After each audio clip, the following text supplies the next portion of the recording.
Nací en Las Palmas de Gran Canaria. De pequeña quería ser bailarina de ballet. A los 3 años ya me ponía por casa de punta. También quería ser trapecista. En ese momento era famosa la Pinito del Oro, que era una trapecista del Circo Price, que subía al trapecio sin red abajo. Y entonces, bueno, todas las niñas estábamos enamoradas de ella, ¿no? Entonces, pues me inventaba en casa juegos donde ponía una cuerda que no sé cómo me maté para subir como si fuera el trapecio, ¿no? Y luego también me gustaba mucho, o sea, pues el estar investigando. La verdad es que jugué muy poco con muñecas, o sea, siempre había envidiado a los niños porque me parecía que tenían más libertad para hacer cosas que lo que teníamos las niñas en ese momento. Sí que quería estudiar, lo que pasa es que en esa época era problemático, sobre todo viviendo en una isla. Tenía muchos primos y muchas primas, pero ninguno habían salido de Canarias y menos a estudiar fuera, o sea, ni incluso estudiar ahí. Y la verdad es que me costó bastante porque en casa me decían que podía hacer lo que quisiera allí, pero que salir fuera de Canarias, que de eso nada, ¿no?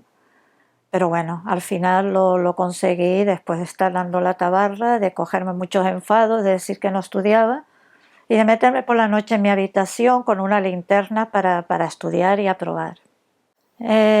Fui a hacer en ese momento, bueno, en Canarias no había universidad, y fui a Tenerife a hacer lo que eran los comunes de filosofía y letras, y los 2 primeros años. Y luego la especialidad, que era psicología, me fui a estudiar a Madrid.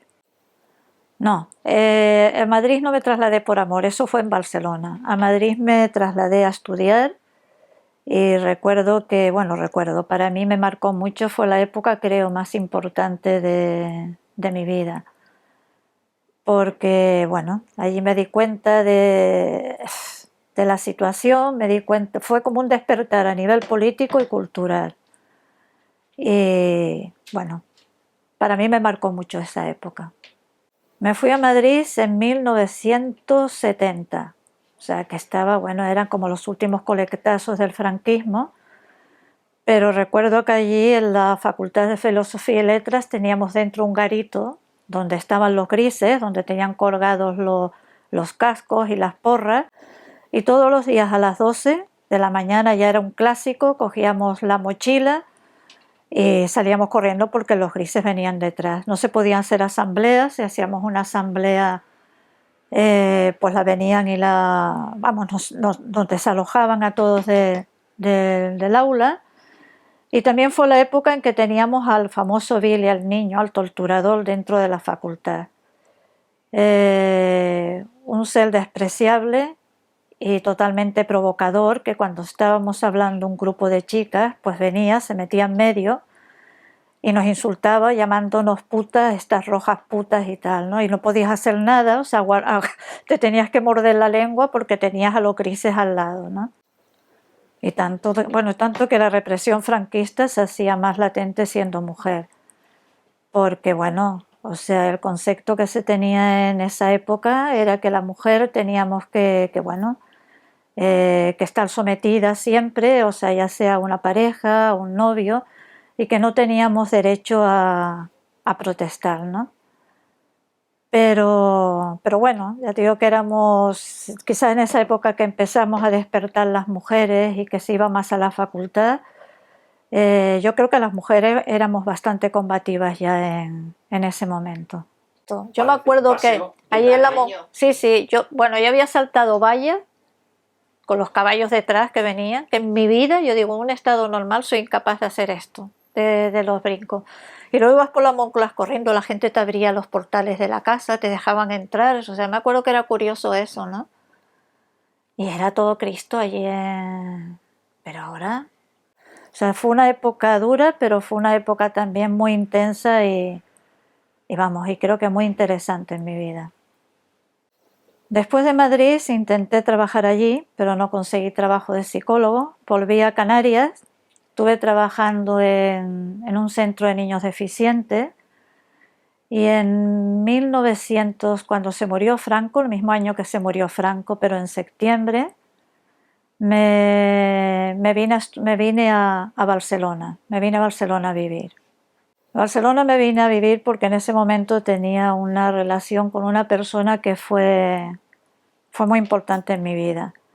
Fue importante en mi vida incluso en la época de Madrid, él hacía arquitectura allí y yo hacía psicología. Luego, bueno, por circunstancias de la vida, yo me fui a Canarias, él se quedó allí, pero después vino a Barcelona a trabajar aquí como arquitecto y urbanista en la Escuela de Industriales.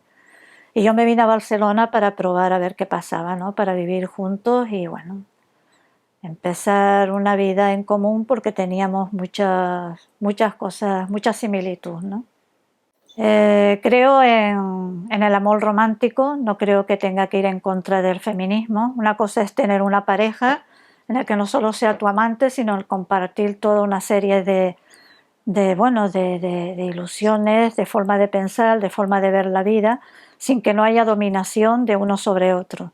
Y tampoco no hacer las cosas porque eso te suponga una libertad, porque creo que cuando vas con una persona, porque creo que así eres más libre, creo que es todo lo contrario. La libertad tiene que estar en una misma y el deseo de compartir con alguien una vida tiene que ser totalmente libre por ambas partes. O sea que sí que creo en el amor romántico y creo que eso te enriquece muchísimo. Como profesora y habiendo estado en contacto durante bastante tiempo con alumnas de instituto, sí que creo que hay una confusión con el amor hacia alguien y la dominación de esa persona hacia ti. Sí que habían alumnas que los tenían claro, pero la mayoría, sinceramente, no. Creo que además las redes sociales hoy en día han hecho bastante daño y el concepto, pienso, que tienen del amor aparte de ser muy simple, o sea, lo entiende como la posesión, ¿no? Como que la otra persona, cuanto más celos tenga, es porque te quiere más, ¿no? O sea que no, el sentido de la libertad en las relaciones no creo que la gente joven hoy en día, no digo todos, pero una gran mayoría, sobre todo en chicas, no creo que lo tengan claro. Pues yo eso sí que lo vi en el instituto, me sorprendía, porque muchas veces yo, como daba lengua castellana y literatura, muchas veces aprovechaba la expresión oral para hablar de temas así, ¿no? Y sí, tenía una confusión de que parece que cuando ese chico más estaba encima de ti y más te exigía era porque te quería, ¿no? O sea, es evidente que la lucha feminista tiene que continuar. De hecho, no es tan reciente, porque creo que la primera conversión que se hizo por los derechos de la mujer fue en 1848, o sea, a mitad del siglo XIX, o sea, que no hace tanto tiempo. O sea, llevamos muchísimo tiempo de atraso y todavía hay muchos derechos que se tienen que conseguir, que estamos todavía a años luz, ¿no? Aunque parezca que hemos avanzado mucho, yo creo que en el fondo no se ha avanzado lo suficiente. Creo que hay cierto retroceso hoy en día. O sea, justo hoy cuando se habla más de feminismo y de derecho, yo creo que no se puede generalizar, pero sí que mucha gente joven yo creo que no tienen claro lo que es el concepto de feminismo. Y ya te digo, yo creo que sí, que estamos todavía años luz de poder conseguir realmente la liberación como mujeres. Bueno, esto lo hemos visto ahora, bueno, hablando de esto de ahora de las elecciones, las declaraciones del Sánchez, cuando le preguntaban, hablando de Irene Montero, ¿no?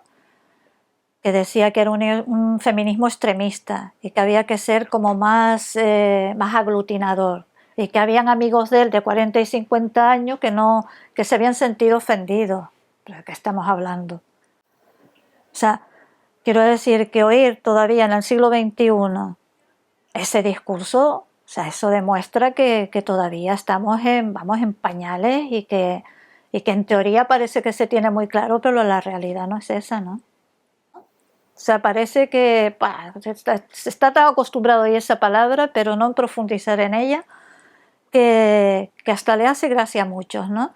Y además, no sé, yo por ejemplo ahora con la gente joven, con las manadas y las violaciones que hay, es alucinante. Cuando yo veo los chavales eso que yo los he tenido con esa edad en el instituto, que eran críos, o sea, ¿en qué estamos avanzando?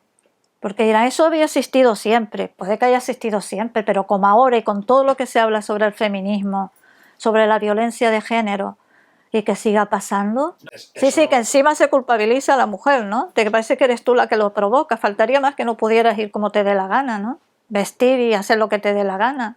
O sea que pienso que falta muchísimo. Mira que yo les comentaba, ya no sean tontas y no manden fotos a veces, que a veces sueles mandar fotos así cuando te gusta un chico, lo típico, ¿no? O sea, fotos, y ellas lo hacían. Y luego me acuerdo que había una chavala que se lo pasó bastante mal porque este tío empezó a pasar las fotos de ella, o sea, por todos lados, ¿no? Entonces quiero decir, para eso tienen que ser más inteligentes. Pero bueno, ahí está la cosa, lo que hablamos, quizá la equivocación en mucha gente joven todavía, ¿no? Que confunden el amor con la posesión, pues bueno, con esto mismo los celos, con que te diga no me gusta que vayas así vestida o dejes de ir vestida, o sea, porque habían chavalas que me contaban que el chico con quien salía pues sí que les cogía el móvil para ver con quién hablaban, pero ¿esto qué es? Que estamos... Pero bueno, o sea, que pase mentira, pero eso sigue pasando. Y yo decía, pero ¿cómo tú dejas que es tu intimidad? Son tus cosas, él no tiene por qué invadir tu espacio ni tu terreno. Pero pasaba, ¿eh? O sea, que es curioso, ¿eh? Hombre, la pandemia fue un momento, bueno, o sea, decisivo para desmantelación, como tú dices, de todo tipo de movimientos. Y aquí en el barrio también se notó. Es que en vez de avanzar parece que vamos para atrás y ahora como subo a la derecha no te digo nada. De todas formas, ya me da mucho miedo. Yo pensar dentro de 20 años que yo no lo veré.